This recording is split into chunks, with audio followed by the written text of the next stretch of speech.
জেলখানার ভেতরে বন্দি একটা আকীদাগত মাসালার কারণে, এমন একটা মাসালা যেটা অনেকে জীবনে আপনারা শোনেনই নাই, মানে এই ব্যাপারে আপনার আকীদা কি অথবা কি না ওই আলাপ পরে, মানে এই টাইপের যে একটা আকীদা আছে এই আলাপই অনেকে শোনে নাই।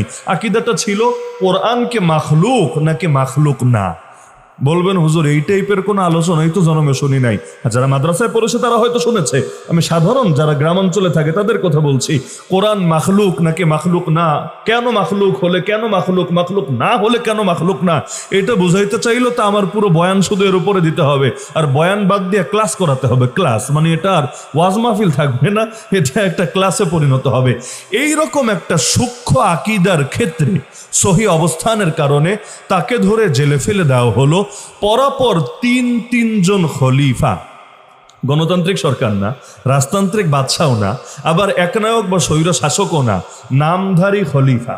নামধারী খলিফা, ওই নামের জিনিসটা ভাই বড় জটিল। যেমন ধরেন হিন্দু, সেও তো অমুসলিম, খ্রিস্টান সেও তো অমুসলিম, বৌদ্ধ সেও তো অমুসলিম, ওদেরকে কেউ মুসলমান বলে না, কিন্তু কাদিয়ানি ওরাও অমুসলিম, কিন্তু বড় ঝামেলা কিন্তু আছে।